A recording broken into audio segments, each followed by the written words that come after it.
Hi everyone, welcome to Friday Live, General Skill Migration Programs. That's what our focus for this live sessions. It's happening Brisbane time every Friday at 4 o'clock. It's 4 o'clock now, so let's get started. This is our episode 5. If you're watching for the first time, we've already done 4 episodes. The first one I explained what's general skill migration, what are the visa subclasses available. So if you have no idea, the subclasses available are subclass 189, 190 and 491. Then I talked about what is the way to first start this process. You need to have some points from the point system and you need to lodge an expression of interest. So that's our second week. And third week we talked about another very important aspect of the general skill migration program, which is the skills assessments. We covered most of the skills assessing authorities and what's the process to get your skill assessment. And then we talked about Queensland. That's our state, how to get an invitation from Queensland. And today it's all about Western Australia. I'm going to be breaking down the Western Australian system and give you an understanding of how to get an invitation from Western Australia, whether you're in Australia, living in Western Australia or other states, or if you're living offshore. Before we get into Western Australia, I just want to mention something that there has been a lot of immigration updates and policy changes and new legislations coming into place. There has been some press release about what's going to happen with this new look of the new migration program that is to be introduced this year towards later this year. What I can tell you for general skill migrants, it's really good news for you guys because last year there were about 100,000 places for general skill migration, but for coming financial year there's going to be 137,100 places dedicated for skilled migrants. That are people who have qualifications, who are offshore, can be onshore, who will have opportunities to go through permanent residency. And also they are talking about not just temporary fixes, they're going to be permanent fixes for the people who are contributing to Australia towards with their skill towards Australia's labor shortage to get permanent residency again. So this is going to be good news. Hopefully these lot of things will come into place as of 1st of July, if not towards the later of this year. So I think, the next year is going to be a good year for you to get your skill migration goals achieved in Australia. And also I want to mention that they are talking about a new phase for the skills assessments, and maybe they'll break it down into different sections to get your skills assessed separately and your employability assessed differently to hopefully get the process quicker. Because even through these sessions I keep getting asked, what's happening with the skills assessment, because there is a big delay in all skills assessments throughout all the industries. So hopefully they figure this out, then they've come up with a fix to expedite the skills assessments. Right, I think that's it for the news. As we get news, we come live on Facebook, on TikTok, and also we do YouTube videos, so you'll get to hear all the new changes coming. Okay, let's get to Western Australia skill migration. So as you know, subclasses that are available are subclass 190 and 491. So that is the same with Western Australia. The highlights of Western Australia are for the 2022-23 financial year, there's been 4,950 extra places that's been granted who can get nominations, and there are 331 occupations available across all the industries from these two visa subclasses. And there are no application fees to apply for a Western Australia nomination. It's free of charge. And most of the streams have removed the requirement for you to have a job contract or work experience. This is to make it really easy for people to get an invitation from Western Australia.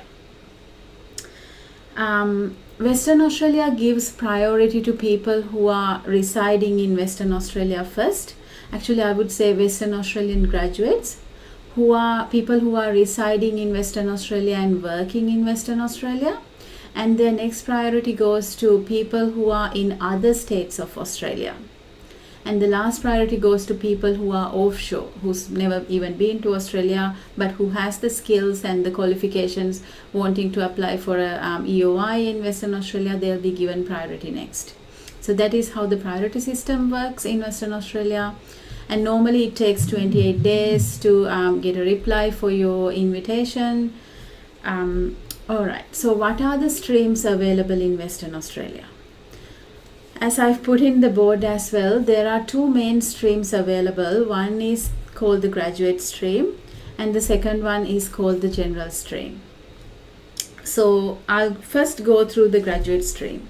Graduate stream for international students who studied at least a diploma course or a certificate 3, certificate 4, diploma, advanced diploma, associate degree, bachelor's degree, master's or PhD. So their tertiary education in Western Australia. This has to be a 2-year course that's completed full-time based in Western Australia while you are living in Western Australia. So that's when we say, okay, you have to be a Western Australian graduate.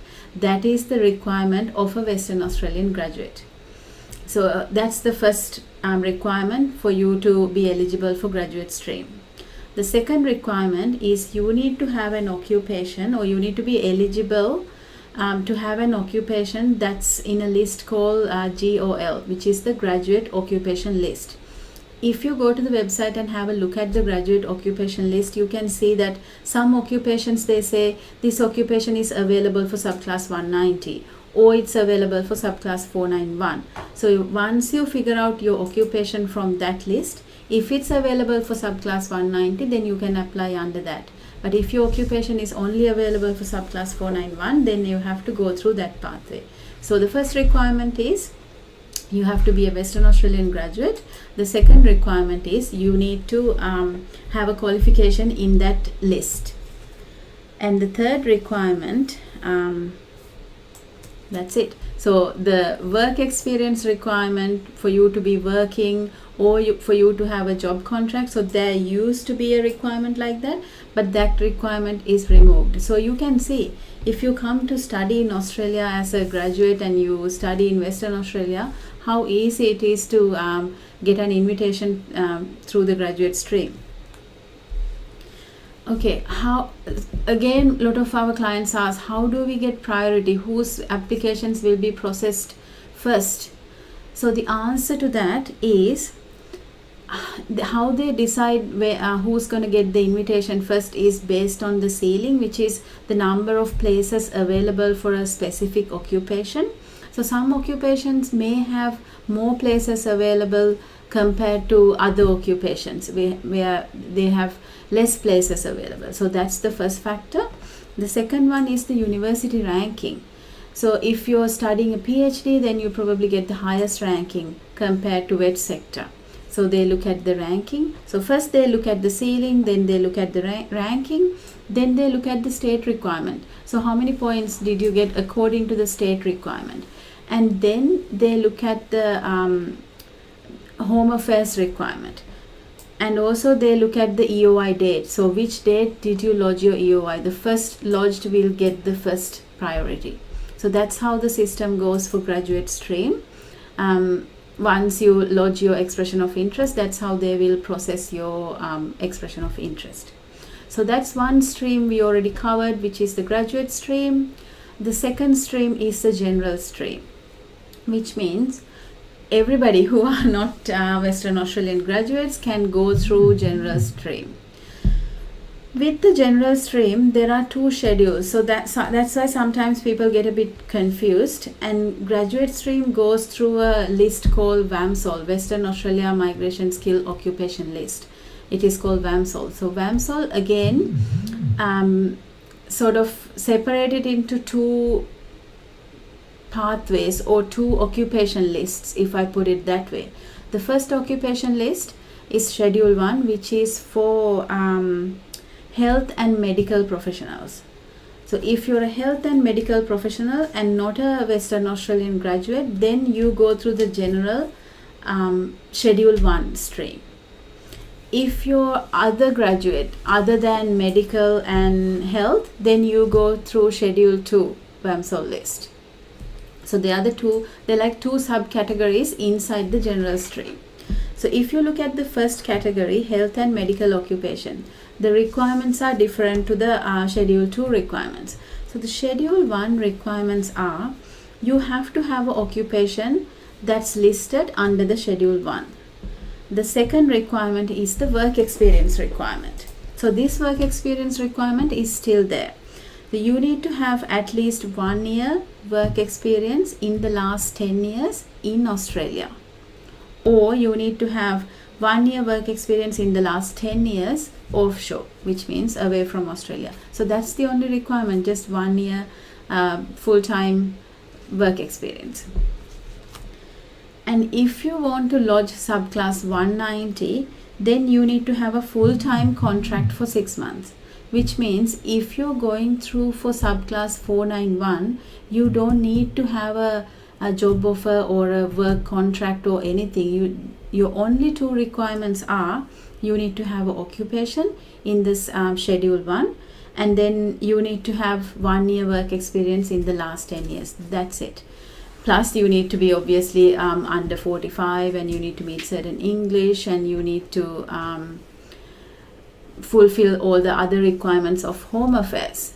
But the Western Australian requirement is quite simple and straightforward.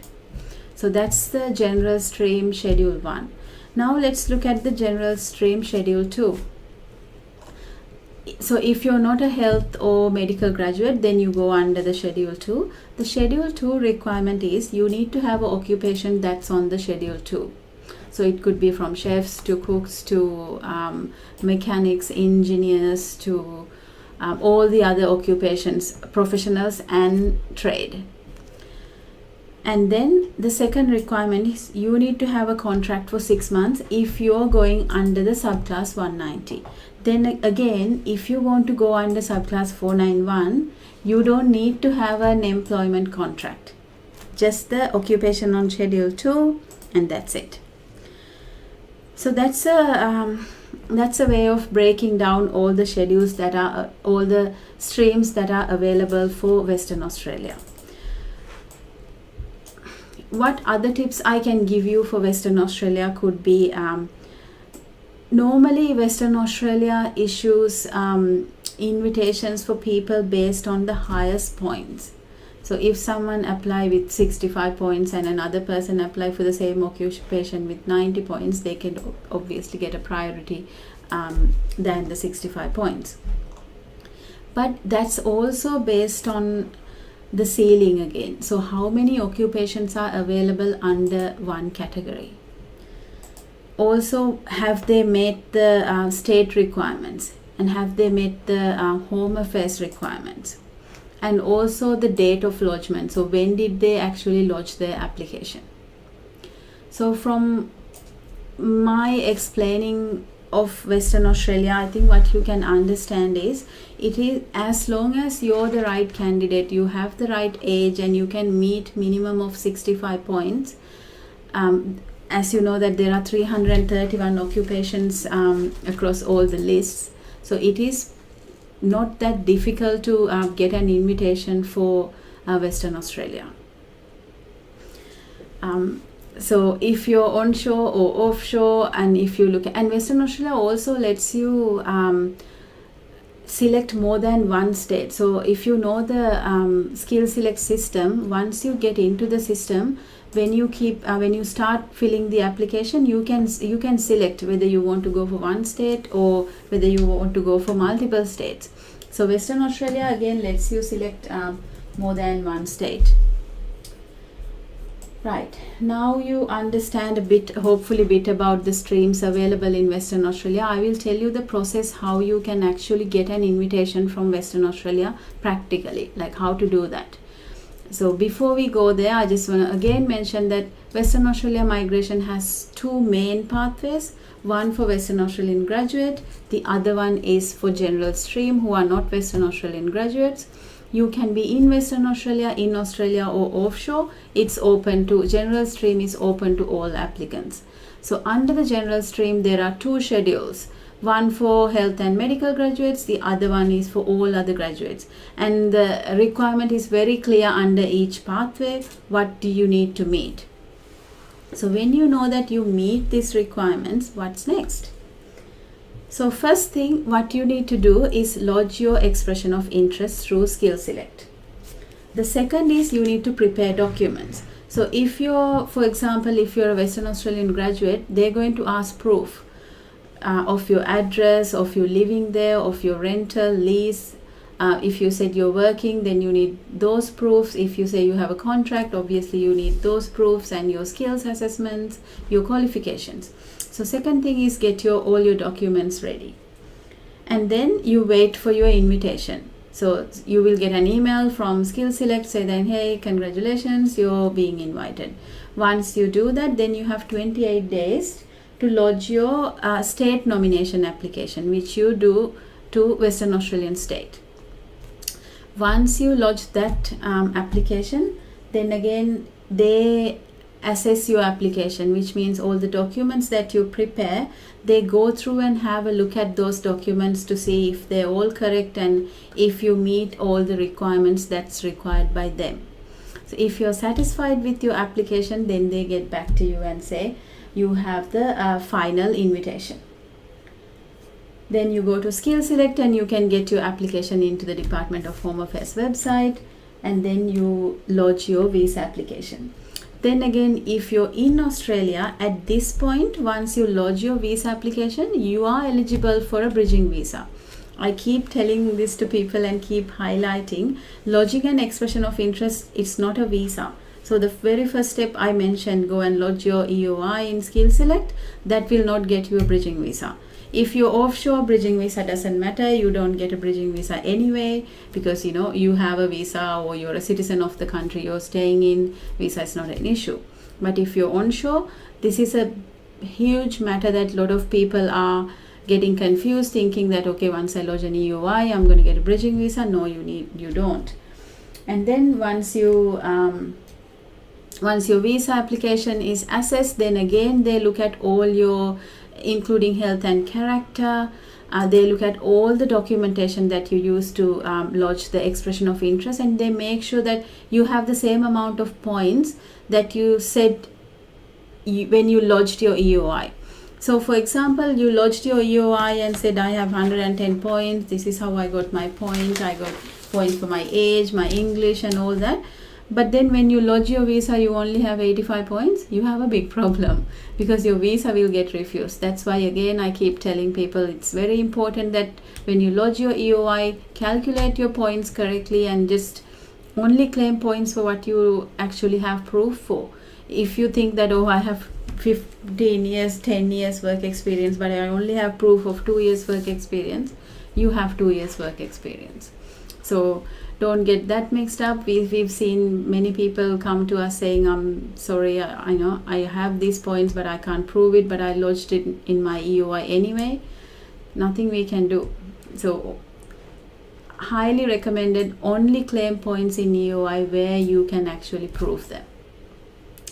So I gave you a bit of a general tips as well, and also a lot about Western Australia skill migration. So if you are interested, or if you want to see if you have enough points to lodge this, you can get in touch with us. I didn't mention at the beginning of our session, so the ways to contact us are preferred is admin@cirrus.com.au, and you can call us 1300 074 787. That's if you're onshore.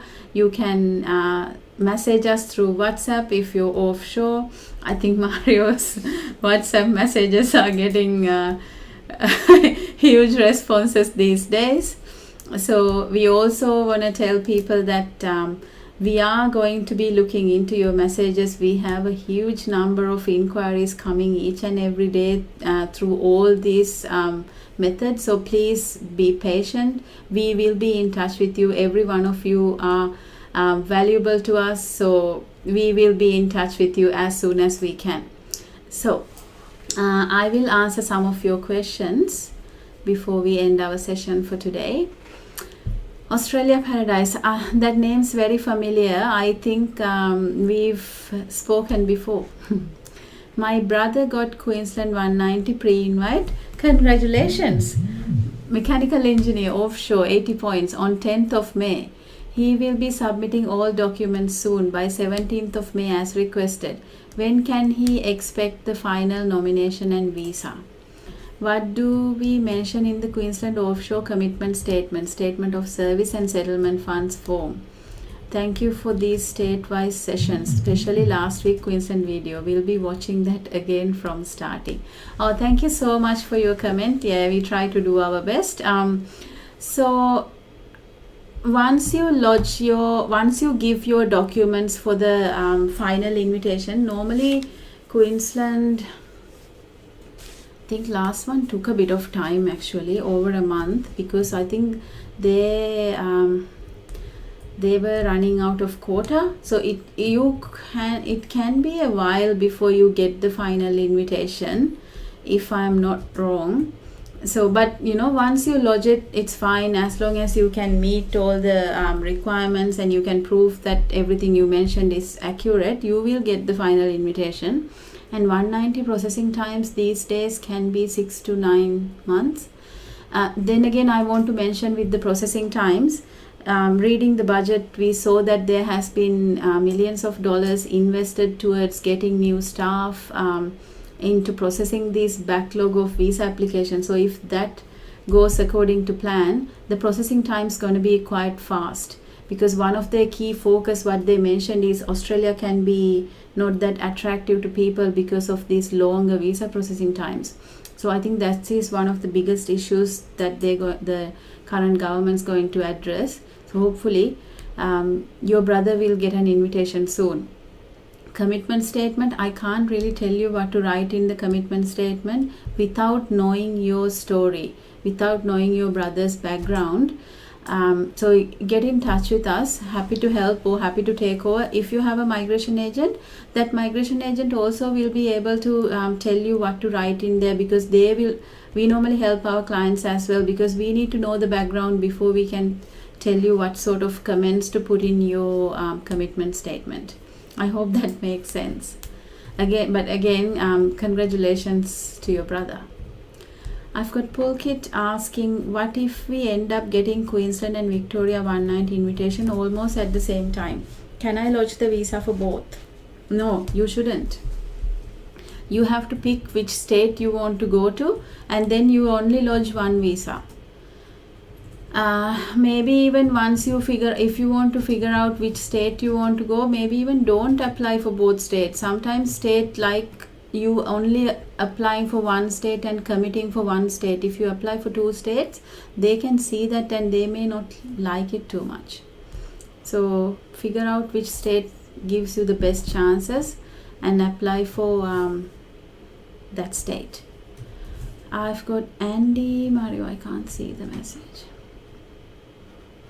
Hi Ashani, out of context, please share any insight on 491 state-sponsored visa grants these days. What are the timeline you are observing? Thank you. 491 state-nominated visa grants, I think again we are looking at about 8, 9, 10 months. We had the most recent grant was for a 491 SBO. The guy was waiting for a nearly year. So again, I keep telling people this as well. This visa processing is like a big wheel. It gets faster, and then they get more and more and more applications, and it gets slow, and then again they clear the backlog. So which part of the wheel you're going to get into, it's actually a matter of when your visa will be granted. But again, don't hold your life, keep doing what you're doing, and if you have given everything, then your visa will come through. Okay, Mario's typing some questions from TikTok, because we went live on TikTok. Our TikTok account's going crazy these days. We are getting so many views and responses from people. I think it's a really good thing, because as you know that Australia's opened their gates for skill migration, 30,000 more places in 2023-24 financial year.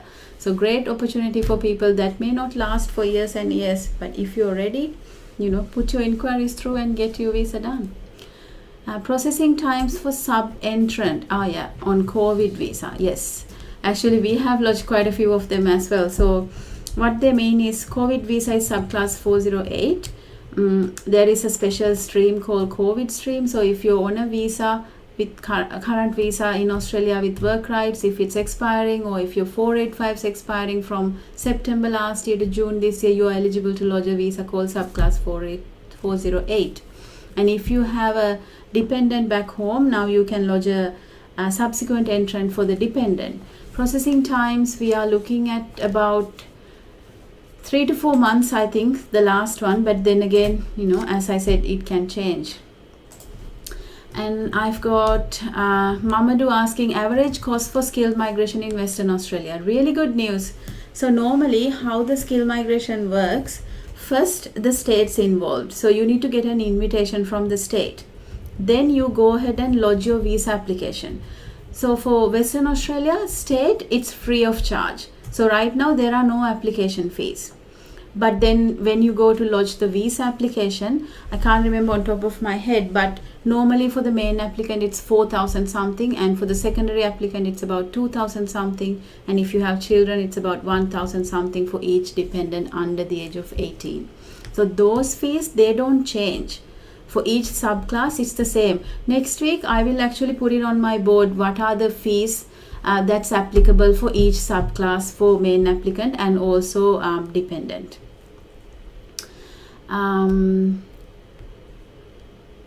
So as I said, Mamadou, it is free of charge for Western Australia skilled migration for the initial part to get an invitation, and then you obviously have to pay for the visa application. Days for 482 nomination approval. It is days, trust me. These days 482 visas are pretty fast. We are getting nominations approved in 10 days, 12 days, 15 days, for chefs, for cooks, for restaurant managers, for engineers, IT people. Extremely fast process, because we know that there is a big issue of labor shortage in Australia. So they are obviously focusing on 482 visas, especially from offshore as well. So onshore, offshore, both. More than onshore, it's offshore. The approvals are really fast. I've got, someone's asking where is your office located. We have offices in few countries. We have office in, our head office we are based in Brisbane. So I work in the Brisbane office. We have office in Nepal. We have office in India, in Sri Lanka, few locations because we are originally from Sri Lanka. We have Venapur, Nugegoda, Colombo. Yes. And we have clients from all over the world. So get in touch with us with emails. We do Zoom phone calls and phone calls to help you. So Patrick's asking, can you talk more about Western Australia invitation process? I think maybe you sent the message before I went into the invitation process, Patrick. If you're interested about more information, please get in touch with us, send us an email and tell me exactly what you're after, and then I'm sure I can help you with that. And then someone's saying, I have a diploma of advertising and multimedia, any pathway to Australia. So if you have advertising and multimedia, we are looking at maybe marketing. There's marketing specialist. There are a few occupations. I need to see your CV. So send us your CV. I think we have a link that we send to everyone who's interested. So in that link, you can answer some of the questions that we need to understand your profile. So once we look at these questions, then we can tell you whether you have prospects for Australia under skilled migration or not. I've got Vashika asking, what's the process for PR in retail managing fuel station? I have got 3 years experience as manager in retail field. It's onshore. I have got MBA degree. So it'll be retail, goes under retail manager. So some good news for you.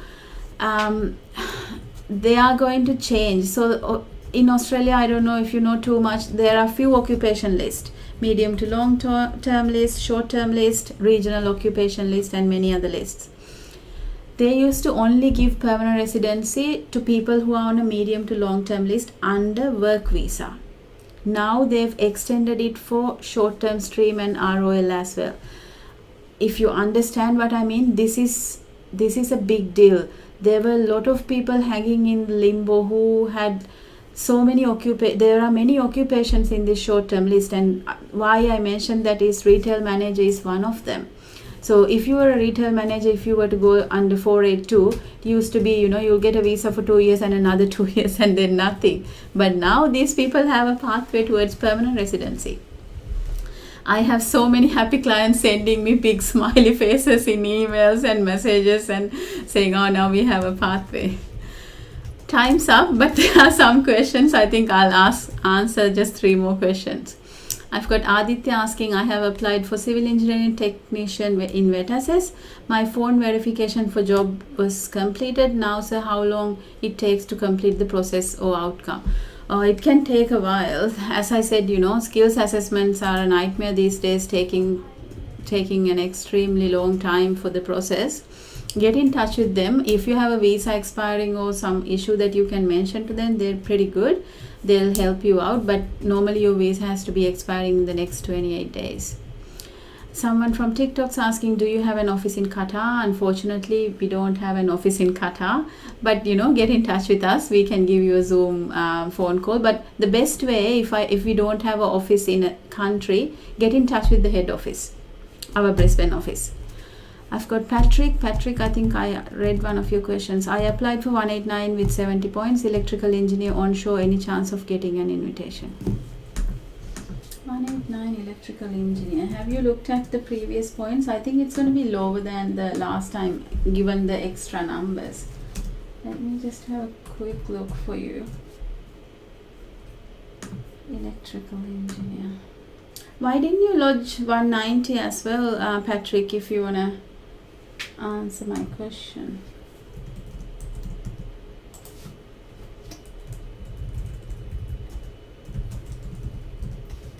Electrical engineer, 85 points. Okay.